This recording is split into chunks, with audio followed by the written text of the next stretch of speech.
Welcome everybody to another isolation edition of the CGA podcast. I'm your host, Sam Hall, back with me again, Nick Daines, as always. How are you, Nick? Us. And with us, we've got current brown belt, fight to win champion, William Tackett. How are you, mate? Doing great. Thanks for having me on. Really appreciate and meet new people, and yeah, it'll be a fun interview. Thank you. Yeah, awesome. Are you well rested? Because you only fought a few days ago, right? Yeah, I feel good. I've been training. I'm back to training now, so I normally take like 1 to 2 days off. Yeah. But I was back to training about 1 day after my match, Yeah. and because I have a tournament this weekend, so Right. I gotta stay rested but then also stay on the grind so I don't fall behind in any way. So. Yeah, so that's really interesting, actually. That's a good way to start. Just how does that look from a training perspective? Because you've obviously just competed. So obviously you train for these tournaments, but you haven't had much kind of rest and recovery up until, or are you kind of still kind of match fit, as they say, like now, and then you just kind of got to maintain it a little bit until you're back into the next tournament? Yeah, so it's kind of difficult. So with super fights, it's a little bit easier because it's only one match. Yeah. But even then, like you deal with the nerves, you deal with like a weight cut, the whole traveling deal, maybe not eating the right type of food, and just kind of getting out of routine. So it does take a little bit of a toll on like my body. But I was able to kind of have a more quicker match these last 2 weekends, so it wasn't too bad. And thankfully, I was able to get on and off the mat, so I was able to kind of get back into my routine. But yeah, it was pretty good this last time. Yeah, man. I mean, is that always the goal? Just get in and get out, get paid? Yeah, I mean, I want to. Yeah, eventually, like that's really what I want. I want to make it exciting for the crowd, but I also want to just get in and get that win. And display my jiu-jitsu. Exciting. Mm-hmm. Yeah, it looked really good as well. Like I rewatched your match again this afternoon, and yeah, like pretty much, flawless in terms of the position that was available, maintaining the position, moving around, and finishing, where you could without looking, you didn't look nervous or trying to do anything too quickly.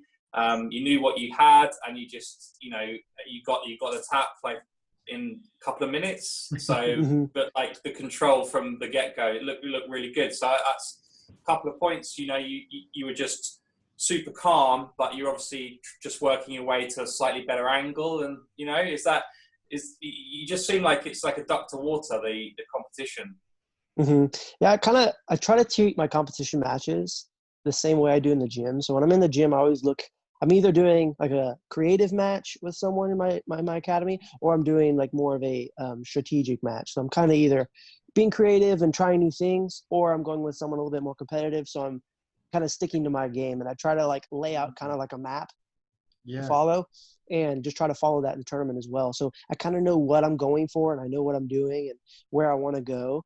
And I just try to be calm and just, run it back like it's the same way in the gym, and just follow that map and follow that road very smoothly without kind of messing up and stuff, Yeah. Is that something that you've figured out as you've gone along, as you've trained in your career, or is that something that's been taught to you, like follow the map, like find something that where you want to be, how to get there, and then just hit that in tournament and just go for it? It was honestly a little bit of both, because I switched to the gym I'm at now, Brazilian Fight Factory, coming up on 3 years ago now. And when I first switched, I kind of had a game, like I had an idea of what I wanted to do in tournaments. I had things I was good at, but there was like a lot of missing pieces to the puzzle. I saw like the puzzle and I saw what I wanted to do, like as an overall picture, but kind of getting there was a little bit rough. And sometimes I'd run into roadblocks or situations where I was just like, I don't really know what I want to do from here. And I'd kind of either rely on their reaction or like my coach's coaching ability to be able to kind of move me on. But now that I started training with like my coach, Rodrigo Cabral, and my teammates now, I kind of started developing a little bit more of a game. He helps me to kind of piece some things together. And then I kind of just figured out that on my own, He helped show me some areas where I was weak in, things I didn't really know what I was good at. And then I kind of just started building my own little map there, like my own little game. And slowly it started applying to competition. So then I was like, oh wait, from guard I know what guard I want to go to first, what I like to play. So I switched there right away, and then I'd be like, oh, now I know what submission I can hit off this pass, or sweeps, and then from top, same thing, different reactions for different passes and stuff. But I kind of found what I wanted to do and what I was like good at, and started developing the gym and just kind of hitting it in tournaments. Yeah, that's a really interesting way of looking at it, like a map to where you want to be. Because it's really hard to coach people in tournaments, because sometimes I think they've kind of got an idea of what they want to do, but like you said, like maybe missing pieces here and there, and it's really hard to put it all together. But I guess like the idea of the training process is to try and fill in those little pieces so you can get to where you want to be. And like the idea of a map, I think is a really, really good idea, a really good concept. I like that. Yeah, and it's what my coach does really well is he looks at your overall like game/map/situation, and he can really see where you're lacking or you don't really know where you're going as far as direction goes, whether it's submission or sweep or back take or escapes even. And he's really good at kind of figuring that out and pointing it out to each person in the gym, whether it's me, Cody, Andrew, even some of the white belts. He's really good at like paying attention to each person's jiu-jitsu and kind of figuring it out for them. So you don't have, it's hard to do it on your own, for me to like just look at my game and see what I'm impossible. bad at. Yeah, it's so hard, You So always think you're brilliant. You're like, no, I'm good. I'm all right. Yeah, I've completed it. That's why when I see footage and you look at it of yourself and you're like, oh, do I look like that? In my head that looks so good. Yeah, I feel like footage is the best way to do that, like for yourself. But it's even better whenever you can have your coach help you, because he sees that little like outside perspective that you don't have. And it's a good way to kind of move forward and kind of develop, that part of your game. Do you ever change your, because you've been doing this a long time, you're obviously very proficient at lots of different areas within jiu-jitsu. Do you ever look at who you're facing and then maybe decide you're going to go down a different way on the map, or, around the, specific to a person, or always try and hit what you like best? And so I try to look at it like it's still my map and still my jiu-jitsu. So I don't change it at all, right? I don't change the things that I'm going to do. I just start in a different place. Like I would just start on a different part of the map and then, different area. Like let's say they do takedowns and they're really good at takedowns. And I know that I'm good at takedowns too, or I have a few takedowns I'm good at, but I know that they're better than me there. So instead of starting, standing with them, maybe I would start in closed guard or, go to their legs from standing rather than trying to take them down. Then now I'm starting my game from that point on. And now I can kind of advance from there in an area I know that it's not their strongest part of their game. If I know someone's extremely good at passing, then I'm probably not going to pull guard right away. I might do some takedowns and try to end up on top, or maybe cause a scramble into my guard that creates some movement to where I can get a sweep. And that's when my game would resume there. I start in a certain spot and then can kind of move forward from there. And, if someone has a good guard, maybe getting to my guard first, or trying to get in a leg lock situation and start from there. But it's really relative. I just kind of look at my opponent and see what they're good at, and then maybe try to put myself in a situation where I'm better than their best area. That makes perfect sense as well, because I remember when we were training to Dean Lister, and he's saying, when he's starting to do the leg locks and heel hooks and this kind of stuff, he's like, I was doing things that other people weren't doing. So it's like a cheat sheet to get to, what are they not doing that I can do? So you got to find the angles to get in to try and beat people, right? Yeah, for sure. Because I know a lot of the people that I fight, at least when I was at purple belt for the IBJJF, a lot of guys did not know really anything from 50-50 or inside Ashi in the no-gi division. No one. Because 50-50 in the gi is completely different than 50-50 in no-gi. Completely different. So I knew a lot of the people that I was facing had no idea what to do from there. So I put them a lot. Whenever I went out to London and did the London Open and London Warrior Cup, I tried to go to the legs a lot, and I found a lot of success there. The back exposure and different stuff like that. But I knew that they weren't maybe as knowledgeable in that area, so I just tried to attack in that spot because I knew I was a little bit sharper in that area. Yeah, we're getting there. We're a bit as well. In the UK, we're a little bit behind. I don't know, about 5 years or so behind America. So it's catching up. But you're right. Yeah, it's a bit catching on to things a little bit later than we usually would. You guys have really good jiu-jitsu out there, though. I was really impressed when I went out there and I trained. You haven't seen us. You haven't seen us. You might think differently. That's funny. But I mean, I trained at Hodger Gracie's. I trained at Ross Nichols Academy. I trained at Fight Zone and Fight Factory.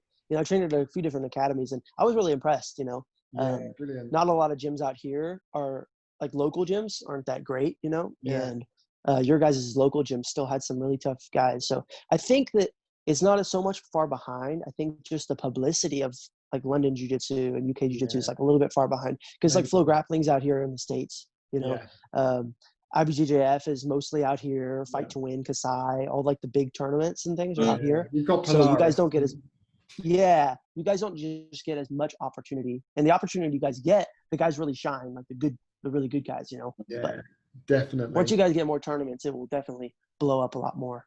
Yeah. Do you think like Nogi is where it's going now? I mean, because you're the Fight to Win Nogi brown belt champion, but like, what do you prefer? Do you prefer the gi or do you prefer Nogi? I like training the gi. I like training the gi a lot because it's really technical. There's like areas in the game that's a lot different than in Nogi, and but I don't really like competing in the gi that much. Reason being is because there's a lot. One, the rule sets. The rule sets in the gi are a little bit limited and play towards more person who can score early and stall, or like stall and score late. So it's more on scoring and less on submissions. So cool rule sets. Yeah, I'd love to. Like I fought actually when I was a lot younger. I did a lot of like kumites in the gi that were like submission only. Even had like EBI rules. So I enjoyed that. But I've competed in like the worlds and things like recently in the gi, and it's fun, but I kind of get stalled out, and it's just I don't know. It's not as exciting for me. So I found a little bit more love for competing in the Nogi. I still train them both, but I train more Nogi just because I compete in the Nogi more. Because I want to stay sharper. I love the EBI rule set. I don't know what happened to that. Why don't people use that more? I know it's great. I think it's cool because, like, one, you get like the submission only side, but then two, there's like always the winner. You know, and the winner is the person that's better at attacking. Really, you know, the person that's better attacks. Because, you know, even if you have terrible defense and you have a better attack than your opponent, you can choke them faster and you win. So, I mean, so I don't know. A lot of people complain, like the higher level guys that do more like IBJJF and points tournaments. They don't like it because they give like the excuse of, oh, he would have never started on my back. Yeah, you know? this is it. And it's like, yeah, he could have never taken your back, but, you know, you weren't able to finish him and he wasn't able to finish you. So you guys got to be put in a position where we can see a finish. So I like it, but I think that's what I liked about it. It's like Submission Underground as well has the overtime, but pretty, like most of the fights, like I don't know if you watched the one the other night, but like most of the fights will go to the overtime rounds, but because they're only 5-minute rounds. I would like the SUG fights like a longer round before the overtime. I think that I was really surprised with that because my teammate Cody Steele, I don't know if you guys are familiar with him, but he's actually doing the next SUG, and it's the absolute one, but it's only 5-minute rounds, and I was like, wow, that's like really fast. Do you think that's just to promote people working, like, because they've only got 5 minutes to work, trying to promote like more action within that time limit? But it's irrelevant, the action. I agree. I see what you're saying, but I don't know. Is that why though? Do you think that's why they've done it? Or? I don't know. Yeah. What do you think? My opinion would be for submission only. I feel like it needs to be a longer time limit because then there's less time you can run from, right? Because if it's a 5-minute match, I know if I'm like better, or if I'm worse than the guy, but I have better overtime, I'm just going to stall. I'm going to get in a position where I'm safe, and I'm just going to wait till overtime and win there. You know, that's going to be everyone's mindset that wants to win. So if you have like a longer time limit, then it's like, oh shoot, I'm going to actually have to try to submit him because, you know, he might catch me in 10 minutes. 10 minutes is a lot longer than 5. But for points, if you put 10 minutes for points, then it can get so boring. You know, if you put 5 minutes for points, then guys are like, oh gosh, I got to really score within this 5 minutes if I want to win. So then they like push the pace. But for 5 minutes submission only, they might just stall. Yeah, that's what I think. It should be the other way. So points should be much faster, much quicker rounds.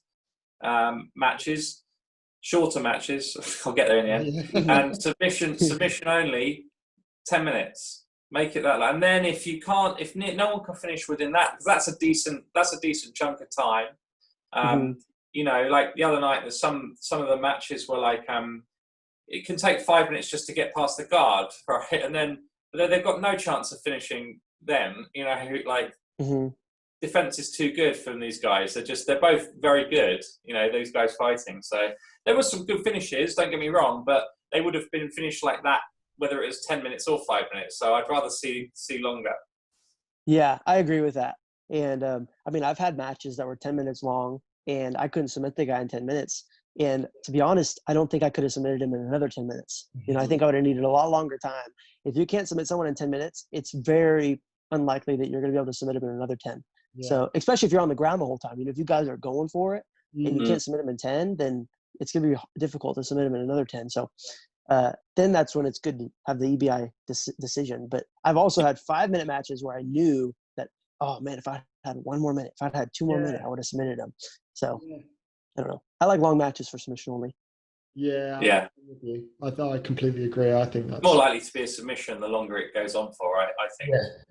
And that's what we're after. Well, so you get way more time to work, don't you? I mean, especially at your guys' level, William. Like it's a game of inches, isn't it? It can be like, you know, you lose an inch, and it's like, you know, it gets stacked, doesn't it? Like that inch kind of mounts up, but it takes time. You can't just jump from one point to the next really quickly. It's like bit by bit, you're breaking that person down rather than, you know, you're just here to there.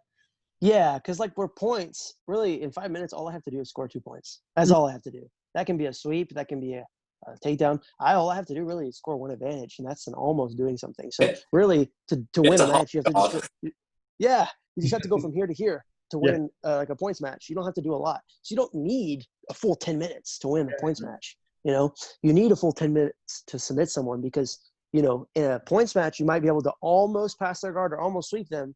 But if it was no-gi or like even a submission on a gi match, you would have had to do way more than just get that almost sweep because you would have to actually sweep them. You'd have to then pass their guard, which is going to take a lot longer. And then you might have to take their back or submit them from top, which is going to take, you know, even longer. So you need that extra time length. But for a short, like points, you don't need that long time, you know. No one really goes for submissions that fight in points tournaments anyways. It's the reason they fight points tournaments. You know? You look at the you look at the worlds and like there was I think 2 submissions in the finals and or 1 or something like that. And I think it was 2. It was Matos Gabriel and Mikey Musumeci. I think those are the only 2 submissions. And that's like the finals of the World Championship. That's supposed to be the highest level if there is, you know. And if they're not like submitting over and over again, they're probably, you know, not either confident that they're going to submit or they're just maybe going for points. I know, man. You see people will win the world titles on an advantage. Seems pretty like that doesn't excite me. You know, like I think you want to see people's jiu-jitsu, but you can really tell in points jiu-jitsu, especially the IBJJF, that like it's far more tactical, far more playing to the, because all rules, we've talked about this loads of times about how different rule sets and you know, every rule set will get manipulated, you know, after a period of time, everyone will work out the best route to go to make it manufacture the right thing. And you know, that rule set points just continues on. You see people just diving for something, looking up to, I've got an advantage for that, right? That's it then. You know, staying it. And you kind of think, oh, that's not really what I want to see. No, I mean, I don't want to see that. I can't stand that. You see in like the divisions where, you know, like for me with the world's division, I would look some of the matches after I lost because I lost in the quarterfinals, and I would look at some of the matches and I was like, man, these are like retarded. Like this is not what I want to see. They would just like hold a footlock and make like these but that's it. Referee not forgetting the footlock. Yeah, so I mean, it is what it is. Some guys go for submissions, and I really respect those guys, and they're able to do it. Like some people hit submissions and submissions and submissions, and that's great. But the guys that, I don't know, make it a little bit boring for the crowd just so they can win. I don't know. I feel like a world champion should really try to, you know, go for the finish, get that end result, which is making your opponent tap, and also, you know, not being slow at it either. He should really try to like make an exciting match, make the crowd into it, you know, because in the end, like, in order for jiu-jitsu to grow, it has to gain more fans, right? And what's the best way to gain fans? Be exciting, make it interesting. You know, people don't want to see you tied up in a lapel guard the whole time, and or even in nogi, like stay standing the whole time with bad wrestling and doing nothing the whole round. That's almost more boring than lapel guard is. You know? So it's like it is, man. It is. We had like, and like the Polaris is the sort of biggest UK professional tournament, right? And I think I was watching back some fights, and you know, like last, was it Luke Rockhold fight with Nicky Rod?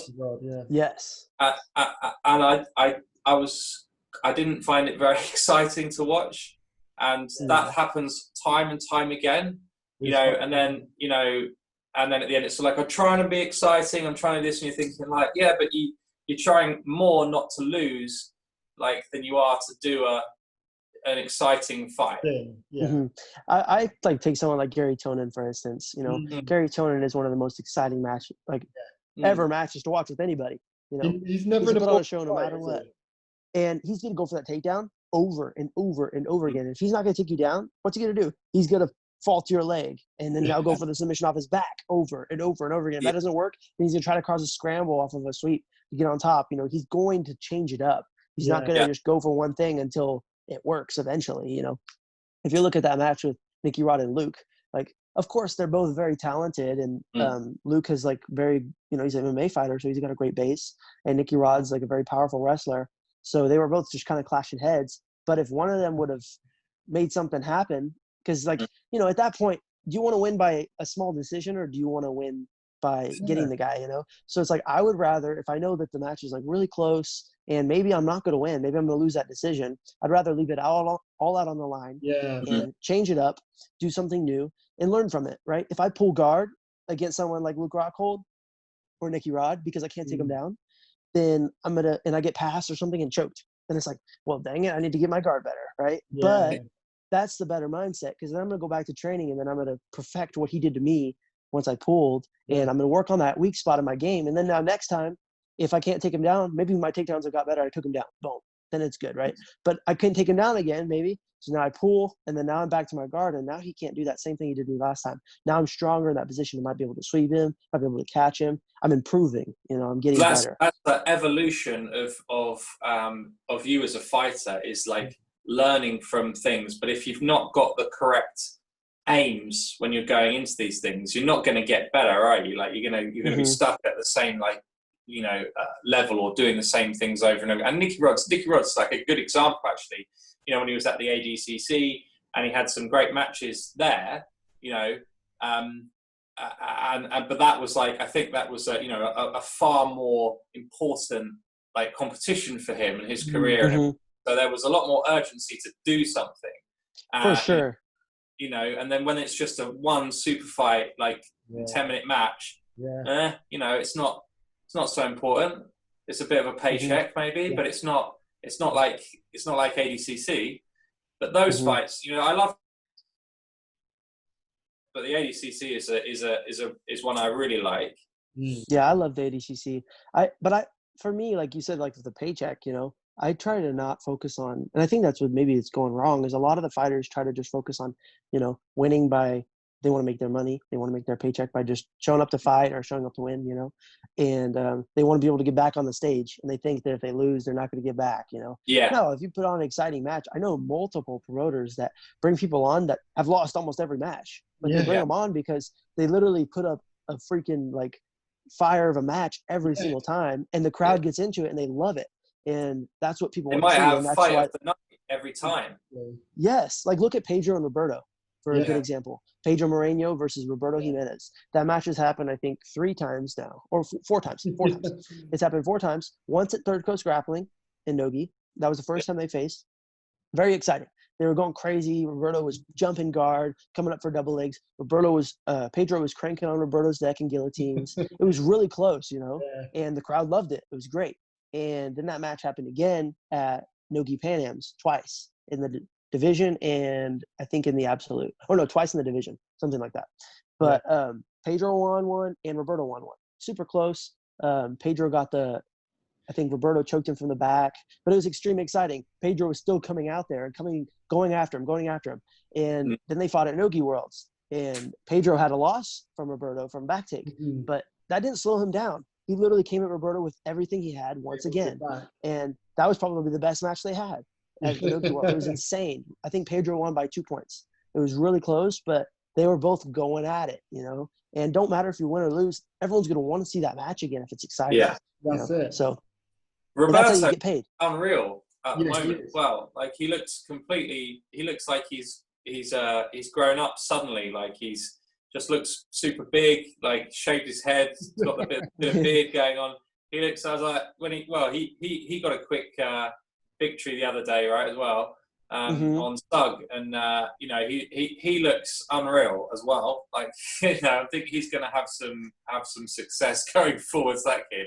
Yeah. Roberto's always been that way. I've known Roberto since we were like kids because he was always like one division above me and like one age and weight category above me.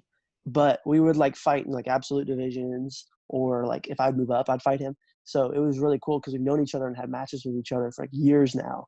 And he's always been that way. He's always going for like the submission from the start, always been extremely explosive, just wanting to like, you know, really put on a hard match. And, that's what people want to see. You know, I've seen him go out there. Well, I want to see it.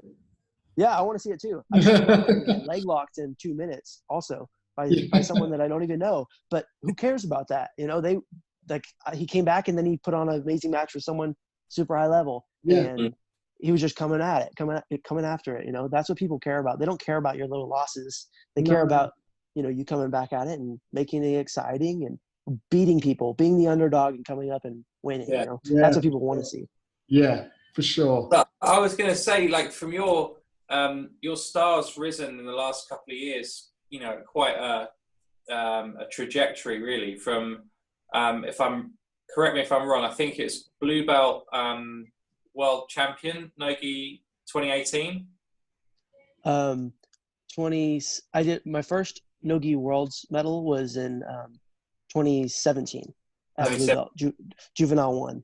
Juvenile one, and then I won category in absolute. After that, and then 2018 I did gold and silver at Nogi Worlds. I got disqualified in the absolute of the Nogi Worlds. Being too exciting. Yeah. Well, actually, he put me in like a footlock, and he I forget his name, Pedro, I think, Pedro something from Gracie Baja, like real tough guy, and he put me in a footlock like early on in the match, and he figured forward over the top of my knee. It was like hyperextending my knee, and like it was knee barring me, you know. And I like looked at the ref and was like I didn't complain, like I didn't say anything, but I was like gesturing to my knee, like he's knee barring me, you know. And then the ref like stopped the match and then raised his hand. I was like, what? So I was really confused, but yeah, that happened in 2018. Yeah, disqualified for trying to do the ref's job for him. Yeah, I don't know what happened. They said that I said something or I grimaced or something, and that's why they stopped the match or something. I was like, what? That doesn't no. Like I have to actually tap if I want to lose, you know. And it is what it is. But. Yeah. And then from there though, just like pretty much all the tournaments going, all the fights that have been offered. You like you mentioned, Third Coast Grappling and other promotions. You've got some pro super fights and stuff in there as well, and it looks like you've just been trying to take everything you can and go to all the tournaments possible and try and just keep going. Has that been the plan? Just get as much experience as possible? Oh yeah. I mean, ever since I was a kid, I always wanted to be like on the big shows. I wanted to be an ADCC champion. That was like my goal since I was a little kid, you know. I would watch the old ADCC matches and I was always really inspired. And then I saw stuff like Fight to Win, and Fight to Win came to Texas, I think, first. And I was like, whoa, that's so cool. Like, I want to get on that. And I was friends with Seth and Missy at the time. So I was able to get on like Fight to Win Pro 3. And I tasted that first super fight win. And I was like, wow, this is what I really want to do. And I don't want to ever pass up one of these opportunities. And I've just always said yes to pretty much every super fight I get offered. And one thing that I don't want to be like, and of course I'm going to take my body like take my body seriously. If I get injured and stuff, I won't take fights. But ever since I was young, I always wanted matches with like guys that had bigger names with me, just so I could test myself and possibly beat them, because I had confidence, or I wanted to test myself. And they would always decline it. Like, I've never really had a match with someone super big named. Like, I've had matches with Roberto and like guys like John Combs and things like that, Jason Rao, but no one like super high level, like top 3 ranked or nothing. I've never had that before. And I've always wanted it, and I've always asked for it, but I've just never gotten it. And I've just never wanted to be like that guy when I'm at the top level and I decline matches, just because it's either going to be like, oh, if I lose that, that's going to, ruin my reputation or something. I've just never wanted to be that. I've always wanted to fight everybody, anybody, anytime. Just try to go out there. It doesn't matter who they are. If there's some up and comer that's 5 years younger than me and they're young and they're strong and they look intimidating, even though they're a kid and I don't want to lose to them, I'm still going to take the match, because I want to just prove that I want to fight anybody and I'm not going to make any excuses. So I've just always wanted to do that. It's funny that, isn't it? That like maybe some of the bigger guys won't take the fight for a lesser unknown, because surely they must have been there themselves at one point, and someone must have given them the opportunity, like someone who's got a bigger name than them must have given them an opportunity to face them, to help elevate them in their career potentially, or vice versa. So I don't understand that mentality. So yeah, I mean, nowadays it's a little bit different, because back in the days it was more tournaments, right? We didn't have any super fights back in the days. Like, super fights happened super rare. Like, it was like on ADCC or, really rare. There wasn't a lot of super fights, and it was more tournaments. So, you would be in a tournament and you're either good and want it or you didn't. So you would get fights with big names, and they couldn't say, oh, I don't want to accept a match with him. Because they're in the tournament, they have to face him. So like, if I was in the Nogi Worlds black belt division and I was able to face like, the top level guys, they couldn't say no because I'm in their division, But nowadays, those tournaments don't have as much importance, because one, they don't pay their athletes. Two, fans don't respect them as much because of rules, things like that. So now people are trying to do more super fights, like Kasai's coming out, Polaris, Fight to Win, all these different things, blowing up. So now it's more super fights. So guys only have one match, so they have to really depend on winning that one match. So they got to take it more seriously. They got to strategize more with who they want to face. They got to like negotiate weights. They got to negotiate money, all this different things, so that it's a little bit more like important. One match can decide your whole career. If you look at Wagner Rocha, he took second at the ADCC, big thing for him, right? But then right after, he lost to Cade Rotolo, someone that didn't even place in the category below him, or he lost to Ty Rotolo, someone that didn't even place in the category below him. And that for him kind of took like a big blow probably. And he was like, oh man, I didn't want to lose to this kid. But he's the type of guy that doesn't really put up excuses. He'll fight anybody. So like, mad respect to him. But if that happened to someone else, that can really take a blow on their name. And they don't want that. They don't want to have to lose. Like, so they'll rather fight someone that's in the top category, like JT Torres. Because if you lose to JT Torres, then it's like, oh, well, I lost to the number one guy. I guess it's not that big of a deal, and they have nothing to lose. But it's just the mindset of people nowadays, I think. So.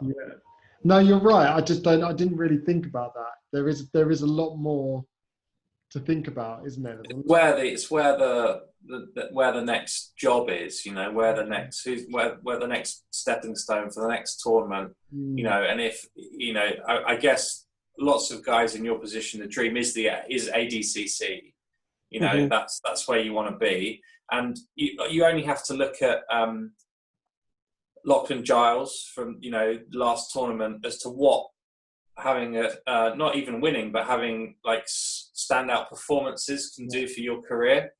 Opportunities that are going to, and Craig Jones a few years back, right. So when he submitted Leandro, that was, everyone's like, who's that guy? So, and I guarantee you that Leandro would have not accepted a super fight with Craig Jones at local Fight to Win. No, he would not. Because one, he had really no name.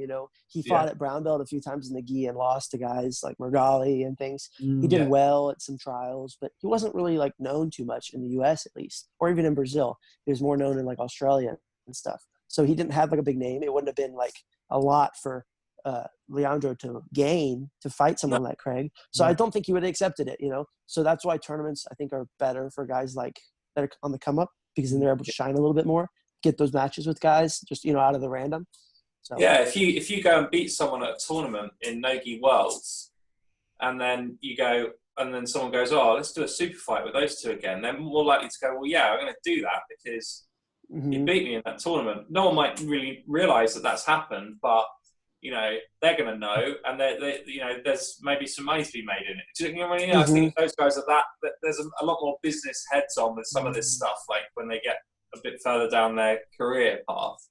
Like if you look at Murillo, like when Murillo Santana fought Craig, they fought at ADCC, and whether he underestimated Craig or didn't take Craig seriously or something, Craig caught him. He flying triangled him, submitted him, and then Murillo's like, oh, I saw that guy. I think I could have did better, and I wanted a rematch. And then now he gets a rematch, and I think that Murillo won by decision, but it was close. It was really close. Yeah, but there's going to be some money on that rematch now. If he wants the rematch, then Craig's getting paid for that. Exactly. Craig's getting paid, and fans want to see it because it's like a grudge match now, because it's something that wasn't supposed to happen. Craig was the underdog, and he won, and then or even did good. Let's say he even did good, and then wants the rematch. It might happen because he was the underdog, did better than what people expected, and people want to see it happen again. Well, that's the only disappointing thing with Lachlan is that we're not going to see super fights with him and Ali and those guys. No, I don't think so. I reckon he needs to cross the road if he sees Ali anyway. That guy is scary. He's so big. I think Lachlan even said in the interview that he went to the ADCC and saw Ali walking around and was like, oh man, I feel bad for whoever has to fight him. And he said he was the guy that ended up having to fight him. So even he was extremely intimidated. I would have been too. I was there and I saw Ali. He was ginormous, probably the biggest human I've seen ever in like a combat sport. He was huge. He seems like a really nice guy though, but he looks incredibly intimidating. Oh, he's very nice. Like I've had conversations with him. He's super nice, but man, he was wearing shorts that were like skin tight because his legs were about as big as my torso, like individually. I was like, man, he's huge. Extra large those shorts were. So thick. The biggest shorts that you can get is just about squeezed into them. And he's not like a large guy as far as like body fat goes. He's very trim. Like he's extremely lean. So he's just 100% muscle mass. So it's crazy. So what was your year looking like? Have you had a lot of things cancelled, like a lot of tournaments cancelled since the lockdown? So I know this you've year, managed to keep working, which is brilliant. But are you kind of actively seeking those things out now as the tournaments kind of shut down? So this year, my plan was just to like not compete that much. I was wanting to do like maybe like a super fight a month or maybe a tournament a month, something that's a little bit more low impact to my body. I just wanted to like lift a lot of weights, put on some like muscle mass, and train for the ADCC trials at the end of the year, because in the end, like that's where I knew I could make that next step to, it was hard for me to get matches with like higher level guys last year. So I didn't expect to get any this year. So I was like, okay, well, I'm just going to put my head down and grind and then hopefully try to prove myself at the ADCC trials. So I was just hoping to maybe do like a super fight or two at my belt rank a month and just get bigger and get better and then hopefully win the trials. But that kind of got held to a halt because one, my gym that I lift weights at got closed down because it's Corona. And then my jiu-jitsu gym got closed down. So I was doing like private training with like Cody and Andrew, and we were just kind of doing some individual training and stuff. And then when it's opened back up for tournaments now, I just wanted to get like a little bit more experience because I hadn't competed since like beginning of December in the Ukraine whenever I fought in that quintet. That was the last time I competed, even in Nogi. So it was like I wanted to get back on the mat, kind of feel myself again, and then get back into training. Because for me, whenever I compete, I get more motivated. If I have a match with someone, even if I win, I feel really motivated after. I'm like, oh man, I love this feeling. I want to go back and train. If I lose, then I'm like, oh man, I can't lose. I got to go back and train. So either way, it motivates me, And so I wanted to get that feeling again. So I've tried to hit a bunch of tournaments this month. And, I did the 2-fight twins back to back. I'm doing Third Coast this weekend in the gi. So it'll be like the first gi tournament. Yeah, it's the first gi tournament in 1 year for me. So I'm excited for that, really excited, because I haven't competed in the gi really at all at high level. Like the highest level I've competed in the gi was Purple Belt Worlds. Right. And Wow. Yeah. Okay. so that was the highest level I've ever competed. And I'm fighting in a tournament that has literally the black belt world champion of my weight category in it. So yeah, I'm at like a really high level for this tournament. So I'm excited. Hopefully I can like, do well. Yeah. And then I have Jits King, which is that 16-man no-gi 185-pound invitational tournament in Florida. And that should be really fun as well. That will be next weekend. No. And then I'm just going to chill after that. I'm probably not going to compete much for like the next.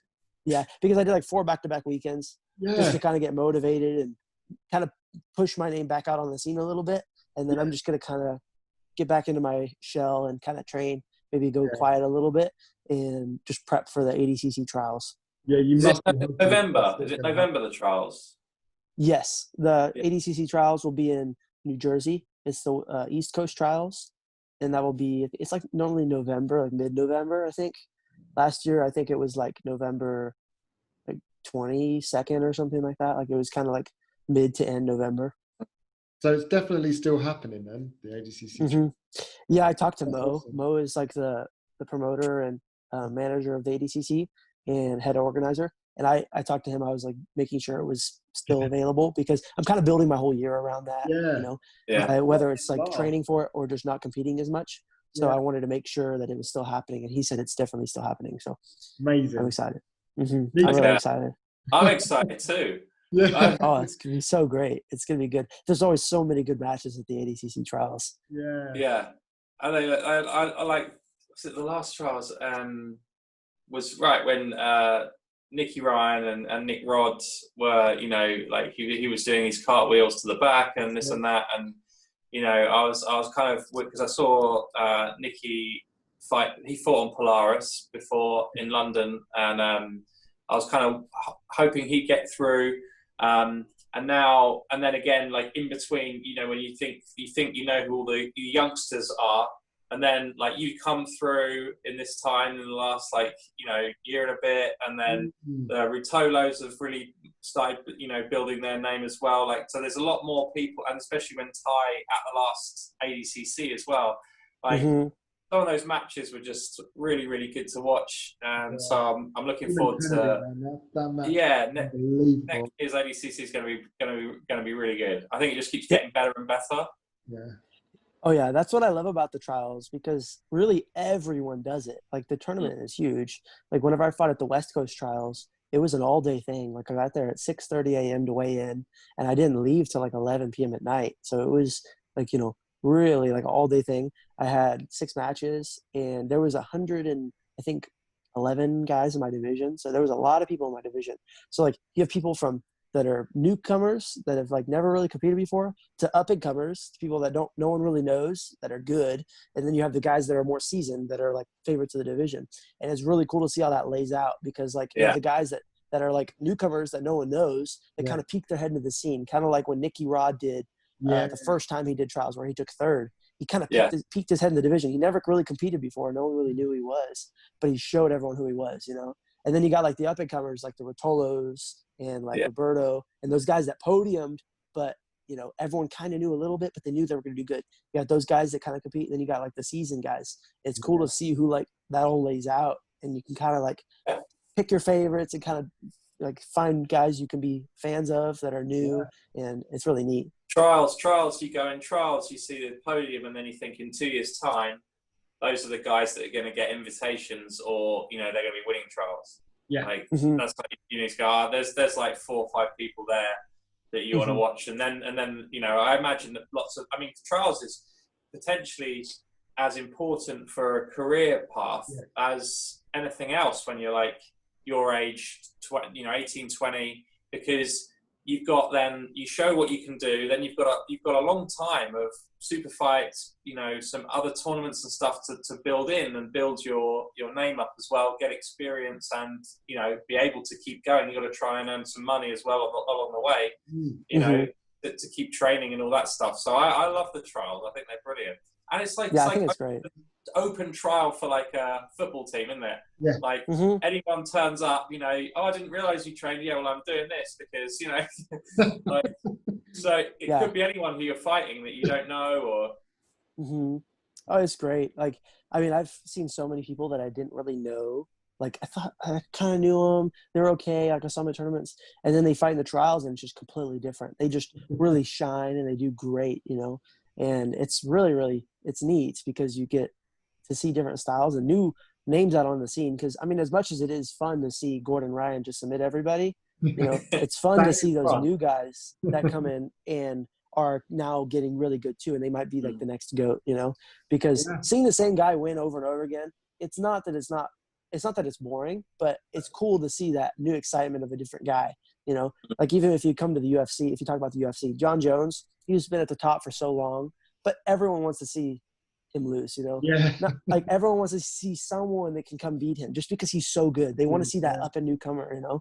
And it's cool because you can see all that in the jiu-jitsu community and like the trials, because that's like the next generation of like guys that are going to be really good and they're coming up and it's fun to watch, you know? Yeah, you must see it there. You must see the guys that you're like, this guy is going to be amazing when you're watching fight at the trials. You're like, he's got to be good. Oh, he's 15. You're like, what? Yeah. But like, I've got two questions on what you just said. Like, one is like, who and how are they is someone going to beat Gordon? And the other one is exactly like that when you just liken to John Jones. But did you see Gilbert Burns beat Woodley the other day? Yeah, like, I heard that. It's oh insane. man, great fight. And it was really good. Shout out Gilbert Burns. He hasn't replied to my messages yet, but I love Gilbert Burns. Yes, he will fight. He will fight UFC 1 week and then 2 weeks later be fighting in the UK, like in the gi, against Tommy Langacker. Like, and he will go anywhere and fight anyone in any rule set, any tournament, any like whatever.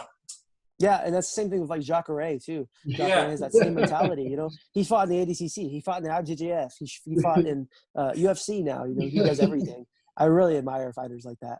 But you know, as far as it comes to Gordon Ryan, I don't know if anyone's going to beat him at this generation. Really, no. I feel like he's the best right now, and I don't think that really anyone of today's age is going to beat him. Yeah.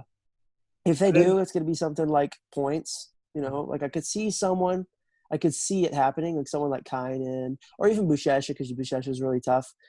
Someone like that, maybe like scoring on him and stalling, but actually beating him by like beating him jiu-jitsu for jiu-jitsu, I don't see it happening. Like he's just on a different level right now as far as no-gi jiu-jitsu goes.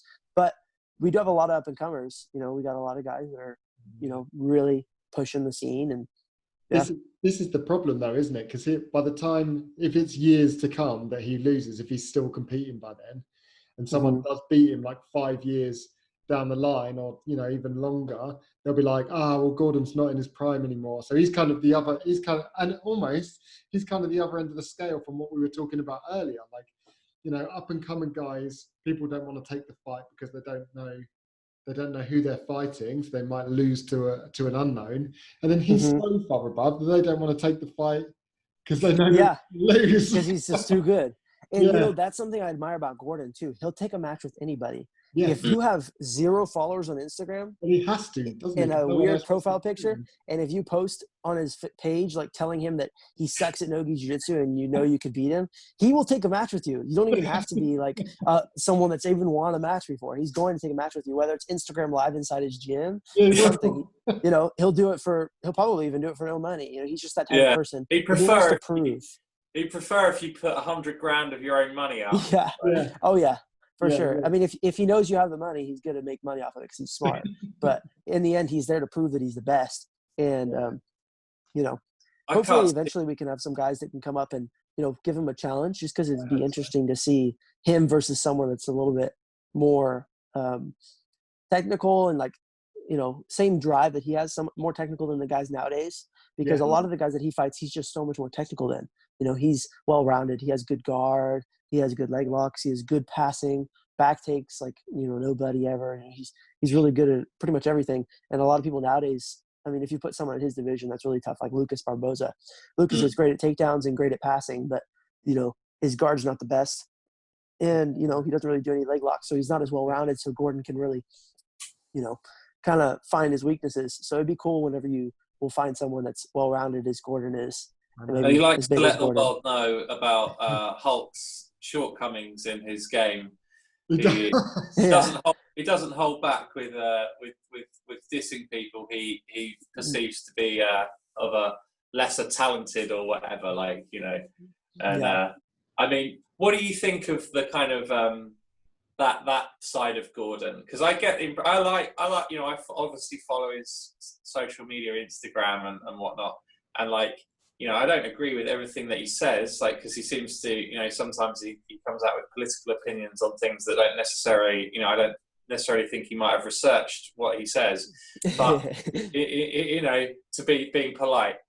But in general, he's pretty matter of fact. I mean, if I was him, I'd be going, oh God, I just said how terrible that guy was. What if I lose? He doesn't seem to have any of that kind of. He doesn't. No, I don't think he has fear of anybody. I mean, some people just lack that fear of losing, and I think he has that. I don't think he ever really cares about losing. He might get nervous and stuff, but I don't think he ever has fear of losing. I think he just wants to be the best and prove he's the best. But I mean, as far as his smack talk goes and calling people out and stuff, I don't know. I'm not the type of person that's ever wanted to do that. If I call someone out, it's gonna be really respectfully, more like asking for a match and please, please. I'd like to fight. Right. Yeah, I'd like to have a match with you. I think the fans would like to fight. Let's see what the fans say. Maybe we can work something out rather than just insulting someone and trying to make a match. I mean, it is what it is. We need that in the sport too, because there's people that like that and there's people that like the other side. So you got to have a balance there. But the pantomime villain. Yeah, I mean, I follow him on Instagram and I read all of his stuff and I enjoy some of it, but most of the time it gets a little bit much for me, and I like to just focus more on the jiu-jitsu side of things, and I like to watch him compete more than anything rather than watching his smack talk online. But it's good. He's tough, and he's really good with his words too, which is honestly not as common in the jiu-jitsu community because most people are Brazilian and they don't speak English wasn't their first language, so they're not as great with their words, and he can kind of just pick them apart, which is he kind of takes advantage of that. But I don't know. I'm not that type of person that would want to, be that way on social media, but it works for him and it's gotten him where he wants to be. And he's making great money now. And he pisses a lot of people off to take matches with him. So, it works. It's raised awareness, I think, for jiu-jitsu. So hopefully, help the wider community, competitors like yourself, with more things happening, and people might, take a greater interest because of some of the stuff he does, whatever. It's one of those, it's a bit MMA or WWE, I find, it's not my bag. But do you think that... I mean, it is something... Sorry, carry on. Sorry. No, go ahead. I was just wondering whether that was kind of why it contributed to more super fight orientated now, because a lot of what spectator jiu-jitsu is kind of super fights, and I wonder if he kind of maybe helped push that further, sparked it almost. He definitely did. Because of that. Yeah, he definitely did. I feel as far as him goes, doing the smack talk and things, it's really good for those super fights because it gets the crowd involved. It gets his following. He's got a good following, and the people he has matches with, he gets them involved. So they have a good following. So it brings a lot of eyes to the match for sure. And that can bring more money, which is good for super fights. Because, in the end, people need views on Flow Grappling, right? Mm-hmm. If Fight to Win has 100,000 views on a match, they're going to make more money if they have, 10,000 views. So they need the views. So they're going to put people that want to, make, exciting matches, and not only exciting matches, but that bring drama to the table too. Because in the end, people like to see how drama plays out. If I insult someone and they insult me back, and then now there's beef and we're really angry at each other and we're both really good at jiu-jitsu, of course everyone's going to want to watch it because, oh man, this might be a really exciting match because these guys would be going at it because they're really angry at each other. So I feel like he does that and he brings it to the table pretty well. And he kind of does the whole Conor McGregor style of, getting the other person emotional and making it to where now there's grudge in between them two, and they can kind of, make it to where the fans are now really interested to see how it plays out. Yeah. Bring the fans. What would you have you done the Europeans before? European IBJJF? Sadly, no. We went out to London last year, and we were supposed to do the Nogi European, and we got to London, and I think the registration was supposed to close in like 2 weeks or like a week and a half, and we went to go sign up, and it was closed because it reached capacity, so we weren't able to do it. I was like, oh, dang it! That's can't hang around with these things. Yeah, it was like one of the major reasons we went to London. You know, we went to London to like train with like our affiliation out there and some friends, but we more went out there to like compete and kind of spread our name on that side of the, you know, the globe and stuff. So I was really bummed that I didn't get to do the London Europeans, you know, because when I went to Euros, or when I went to London Open, I fought a few guys that actually, the guy that I actually beat him in the division, and absolutely, he won the Europeans Nogi, and a guy that I beat in my division, he took third in the European Nogi. Who was that? Can you remember his name? Was it Faris from Harvard Races? Yeah. Pierre Leclerc from TriStar here in the States took second in the division. So I was like, oh man, because I had actually beaten everyone on the podium. So I was like, I could have won that. But you know, it is. There you go. You can start claiming it. Unofficial European champ.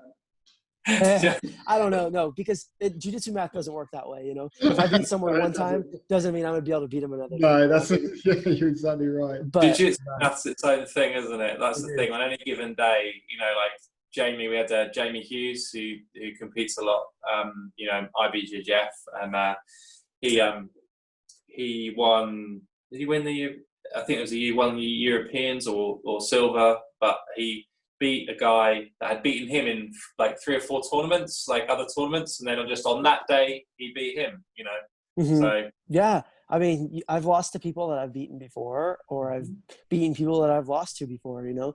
It just is however you are mentally too, because jiu-jitsu is a lot of mental. It's like how you prepare for the match, how you are in the match, like whether you're giving it your all or not because you're nervous or not, and then how you take the match as far as strategy wise, you know. It's a lot of mental. You can't just go out there and be 100% physical and win every single match. There's going to be that guy that's going to beat you mentally somehow, whether it's strategically or just you know, Gordon does that before the match starts. You know, he beats people mentally, he breaks them, and he makes them emotional, and they don't compete the same way they normally would. And you know, it's jiu-jitsu is a lot of mental, so you can't win every single match with every single person. You know, sometimes there's going to be that little change up, and that's where you see the guys that do really well are the guys that are really technical, but then they're also really mentally strong. They always show up to the fight the same. They never have like little, you know, ups and downs. You see the same person every single match, whether they win or lose. They're the same person. They come out there and they act the same. They don't lose their cool.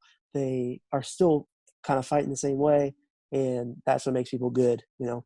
Yeah. How do you stay like kind of mentally with it then? Because I mean, you're competing four weekends in a row.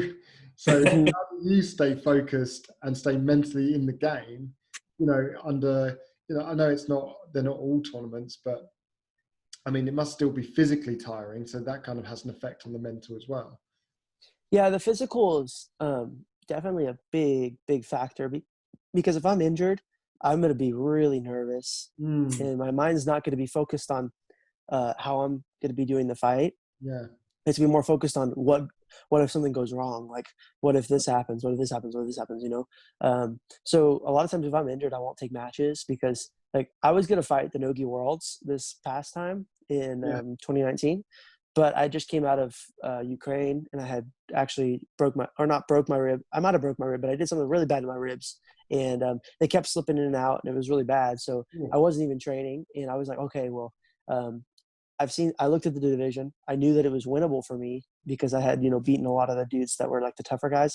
So I was like, okay, it's really winnable. I could win this, but then I had all these thoughts in my head, like, what if I don't win? You know, what if I like go out there and I hurt my ribs even worse? You know, all this other stuff. And I was like, you know, my head's not in the game. I do feel physically prepared other than my rib hurt. So, and I, you know, talked to my coach, and when I talked, and we decided that it would be better if I just waited. Yeah. Because I actually had a super match with Wagner in Jits King that was supposed to happen, but he actually ended up he got injured too. So he got injured and then it didn't happen. But I was like, okay, do I do the Nogi Worlds and possibly hurt my rib worse and maybe win? Or do I do something, or do I wait for the super fight and just focus on healing and preparing for that?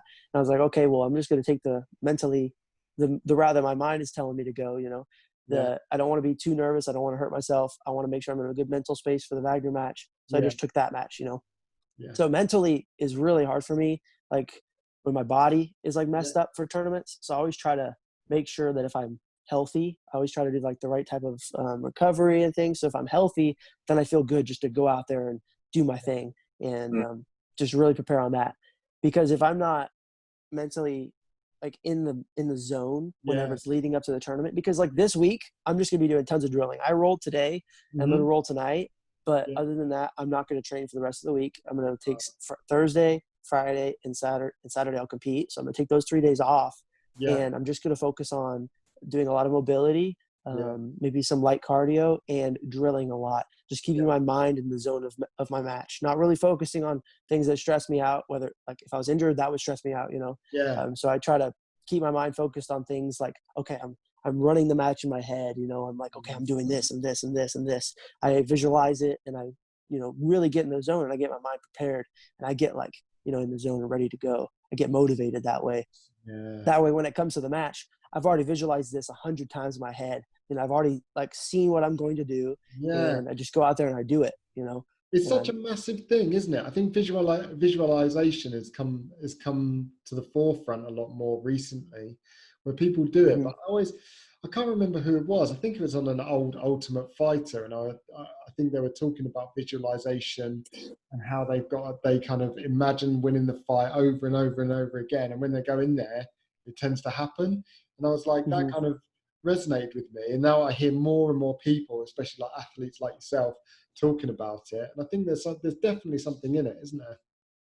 Oh yeah. I mean, I have dreams of my matches. Like I'll literally go to bed at night thinking of my match. I'll dream about it all night. I'll be dreaming about the tournament. I'll wake up, you know, go to the bathroom, come back, lay back in bed, and I dream of it again, but a different scenario, you know. I'll be pretty much living it, you know. I'm preparing myself. I'm really focused, and that's what I'm focused on, you know. So I try not to do too many things that take my mind off of that, you know. It's good to have a mental break sometimes, you know, because you'll get mentally tired if you don't. So that's why I normally only try to really be visual and visualize, like, you know, the last week, the last few days when I'm not training. Because if you do that too much, you get mentally tired, you know, you get exhausted and you get in the same route and you're just like, oh, I'm tired. I just want this to get over now. Because you don't want to be that way. You want to be, whenever you get on the mat, you want to be like ready to go. Okay, I'm ready to do this. I'm ready. I've seen this in my head 100 times. I've drilled this sequence 100 times. You know, I'm ready to do this. You don't want to be getting out there and be like, okay, oh, I'm glad this is here. I'm ready to get this over with. Oof, you know what I mean? And when you get off the mat, you're like, oh, glad that was over. You don't want to be like that. You know what I mean? You want to be like, whoo, that was great. I'm ready to get back to it and do it again. You know, so it's a weird balance. You got to find little things that are good that are not in jiu-jitsu and not in any type of workout that can be also beneficial for you, but that help take your mind off jiu-jitsu. But then in areas when you're not. So what kind of things do you do then when you're kind of winding down and trying not to think of jiu-jitsu? I mean, I live with my parents, so I try to spend a lot of time with my family. You know, whether it's just sitting on the couch and watching movies with them, going to church, just different things like that, playing guitar, just other things that help get my mind off, like actual jiu-jitsu. Maybe watching, not matches, but maybe I'll watch like wrestling or watch different other sports, other competitive stuff that can keep my mind off jiu-jitsu and kind of give me a break and get me into like a different mental space. Maybe watch MMA matches or boxing or something like that, but or watch documentaries. Until you watch wrestling and they put someone in a really loose triangle and you're like, what are you doing? Oh yeah, pull on the head, posture. Posture out of that. Why are you going to your back? Don't give me your back. Do you like I know we've been talking for age, so we'll let you go soon, Willie. I could just ask you stuff all day because I find it really interesting. Me too. But like, we have to let you go to get on with your day. But do you spend? So obviously, like for us guys, we look at, sometimes we get different instructionals of things that we like to, try and learn about or get a more in-depth knowledge. When at your level, you're not doing that, right? You're doing the instructionals, BJJ Fanatics, you can get Williams instructional. Thank you. Nice the bunts. But do you spend time watching like other people in matches to like help, like, gauge positions? Do you watch jiu-jitsu as well to like supplement your training? Oh yeah, that's different than what I do like outside of jiu-jitsu. So, but whenever I'm at the house and I'm just chilling, like if I'm in bed at night and I'm kind of winding down after training, I'll have my phone plugged into the wall, have my earphones in, and I'm just watching matches, trying to just either learn or maybe even watching technique video because, like you guys said with the instructionals, I watch instructionals too because, right. I can always learn something new and, I don't do everything the best, right? I'll look at someone like Marcelo. He has really good guillotine. His guillotine's definitely better than mine. I only have a few finishes in competition with guillotine, and it's definitely different than the way he does it. So I can always learn by watching either his instructional. Yeah. And the good thing to do is I like watching like instructional, seeing how like if I can find something where they're showing the position, I'll watch it, and then I can go to like the competition matches and I can watch them do it in tournaments, and then I can really kind of break it down, see what they do to cause reactions to like get into that situation because like. You can teach how to do a guillotine, by closing the elbow, closing the guard, rolling the wrist, and controlling the chin and stuff. But like, how do you get to the guillotine? Like, what is he doing to open that up? So then you can like watch the matches live, kind of see, oh, he's like sitting up in butterfly, controlling the back of the head, scooting back and forth and using his feet to make them step back and forth. They're focusing on his legs, and then boom, he pops their head down and does the guillotine. You can kind of see how it plays out. That's really interesting though, because that's like something I hadn't thought of before, which is like the correlation between someone who teaches techniques. So whoever it is, Tom DeBlass's Kimura or whatever, and then you can see a technique and go, oh, that's a technique, great. Like, how do you do that? And then watching their matches, because that's something that they're, specialists in or do a lot, you can see, because that is it, exactly that, what you said about creating the right reactions to get into the beginning position to the technique. How are you forcing your position that you want to get into? So that's an interesting concept, like looking at something and then watching like Marcelo doing it and going, because you might pick up like details from his technically showing you something, and then you'll see that the gold dust of him, he's doing that to achieve that reaction, to do that to start with. Yeah, because for me, I know that if I put someone in a triangle choke, I'm gonna finish them. Really, whoever it is, I'm really confident that I'm going to finish. Well, you do it fairly regularly. Thank you. But like getting there is the hard part, though. I've had many matches with people where I'm in a situation where I have to get them in like a triangle or something like that, and I can't get them there. And I'm like, oh, this is so difficult. And I went a long time without finishing really any of my fights with like triangle chokes. There's a lot of like me taking the back and things, not because I just wasn't good at them, but I was having a trouble getting there, and eventually you can kind of find different scenarios and ways to get there, because once you get there, then that's the easy part. Finishing them, that can be the easier part, but getting there is the hard part. If you lock a fully rear naked choke on Gordon Ryan and put your chin over your wrist and have a body triangle, you gonna finish him? Probably, right? And you're not like a world champion at the black belt either, so you don't have to be super high level to finish something like that. But of course, there is finishing mechanics that are extremely important, and it depends. Like different submissions have, more finishing mechanics and are harder to finish. But something as simple as rear naked choke you can do to someone. But getting there, that's the hard part. So that's where you can learn from different people, and you can learn like timing, reaction, different things like that can cause for that situation to happen and for you to get to that position on someone.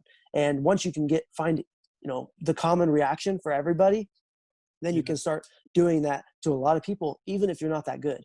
If you have a good position that you do, that you can finish a lot of people with, and you're good at setting that up and causing them to, react in a certain way that you can get there, then you can submit a lot of good guys. Like you said with Dean Lister, he was doing things that no one really knew how to do, like with leg locks. And, not that those guys weren't as good and not that he wasn't as good, but, you know, to be honest, they were probably better positionally than he was, but he had some really good leg entries, and he had really good ways of getting underneath people, and something that people weren't normally doing, so they weren't as familiar. He would cause reactions, get to their legs, and then get submissions. Not that he wasn't better than they weren't better than him, but he was better in certain areas and he could find where he was good at and make that and apply it to like the match. You know? Totally. It's spot on. Yeah. Wow. That was awesome. Thanks so much for coming on. We'll let you get back. I mean, are you going training again today? Yeah, I have training tonight after I teach kids class. Yeah. So busy. The burdens that It's a great lifestyle, to be honest. I'm thankful for the jiu-jitsu lifestyle. I love it.